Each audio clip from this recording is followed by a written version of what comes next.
This presentation is on data model and its types and schema. Data model is to define the structure of the data. It is used to represent data along with its relationship, its semantics, that is meaning, and the consistency constraints. It provides a way to describe the design of a database at the physical, logical, and view level. So to describe the data in a different manner, we are using different types of data models. The types of data models is relational model, entity relationship model. These are all widely used.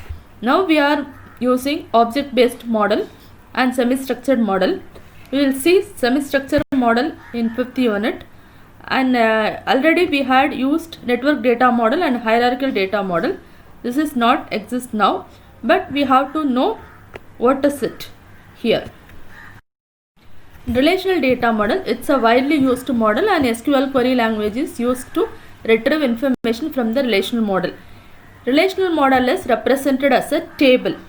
The relation is also means table, and what is tuple is each row in the table is called one tuple. And relation instance at a particular instance at a particular time, what are the contents available in the table is called the relation instance. For example, at a particular time I have 5 students information in the student table, means that is the instance. Tomorrow I will have 10 students information, means this is the instance of tomorrow. And relational schema is the entire structure of the table. It means its table name, attributes, and the names, relations, everything is included. The entire structure is called the relational schema. And finally, relational key. Relational key is we are defining something as key using the attributes. We have attributes name, that is student name, ID number, student ID, phone number. These are the attributes of student table. We can define keys using the attribute name. So we will see keys in a separate session. This is one simple example for relational model. In this table, the table name or relational name is called customer.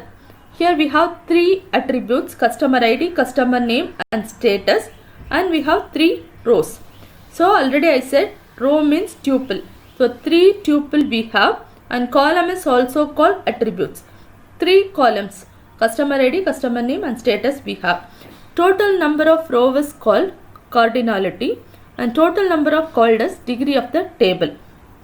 And customer ID is unique for all customer. So we can consider customer ID is the primary key. Primary key should be unique. So register number of the student, staff ID, these are all the unique values. These can be considered as the primary key. Next, network model. Network model is a flexible way of representing the data and its relationship. It is usually represented as a graph along with the entities as nodes, and the relationship is through edges. The advantages here is conceptually it is simple and it can handle more relationships, and access is easy, data integrity and data independence is easily achieved. But disadvantages, because of the conceptual simplicity, it leads system complexity, and the retrieval, deletion, addition is difficult. This is called operational anomalies, and absence of structural independence.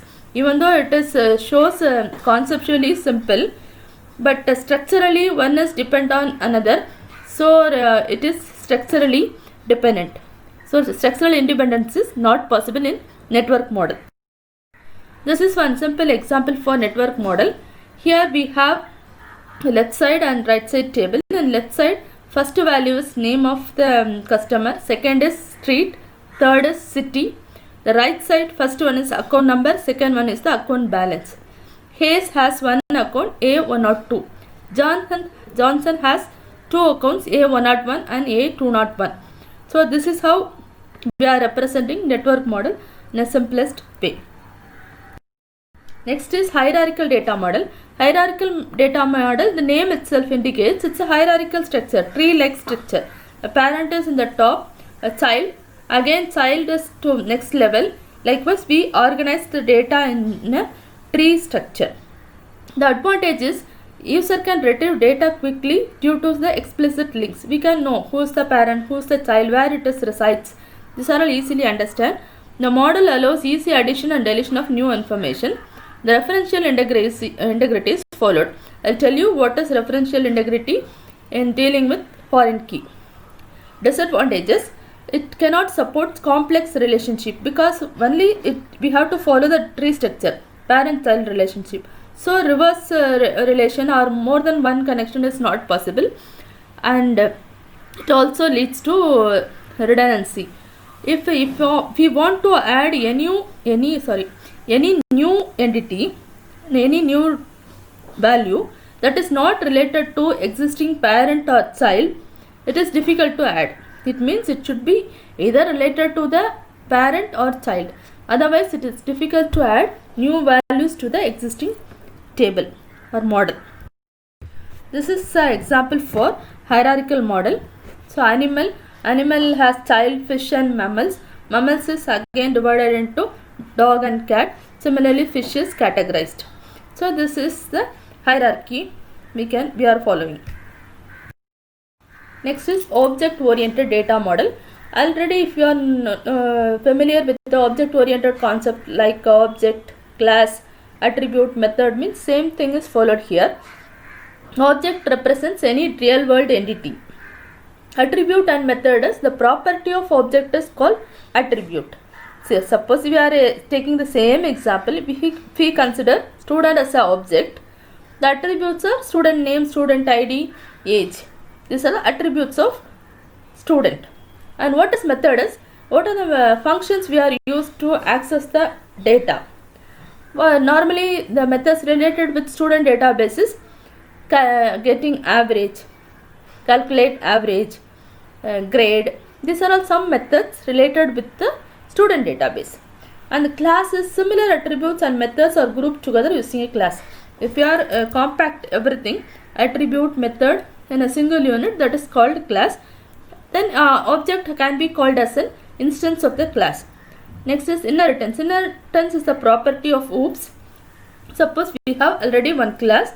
I want to create a new class from the existing class, means that new class contains its parent property as well as its own property. So you got it? Here I am deriving new class from the existing class. A new class contains its own property as well as its parent property is called inheritance. Example for object oriented data model. A shape is one class. Circle, rectangle, triangle are derived from shape class. So this is the derived class, shape is the base class. This is the example for inheritance. It means circle has its own properties as well as its parent property, that is shape property. Circle has the properties center and radius. Rectangle has length and breadth. And shape is the general method for all the shapes is get area and get perimeter. So we have the class name, methods and attributes. It all together is called the object oriented data model. The final one is schema and instance. The overall structure of the database is called the schema. I have taken one simple example of student. Student is the name of the table and its attributes are student ID, student name and customer course ID. So this small structure is called one schema. Suppose we are consider for the entire college or entire department, it's a big schema. It should contain all possible entities, attributes and relations. The overall structure is called the schema. The collection of information stored in the database at a particular moment is called an instance of the database. Today I am storing 10 students information. It means the instance. It is the current instance. After 1 hour I am adding 10 more students, means it is the instance of that time. That is the instance of the schema or instance of the database. So already we have seen what is physical level, logical level and view level. So using a schema we can define all those things, physical, logical and view levels. The physical schema describes the database design at the physical level. It means how the data is organized is specified in the physical schema. The logical schema describes the database design at the logical level.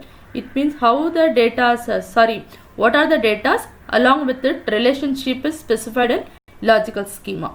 And final one is data schema may also have several subschema at the view levels. In view levels we are allowing part of the database to the viewer. So here we can divide more subschema for the view level. This is called subschema that describe different view of the database. That's all about this data models and schema. So the assignment is you have to submit what is data model and its types. Give one detailed example for relational data model. Write notes on network hierarchical and object oriented data models. Define schema and instance with example. Thank you.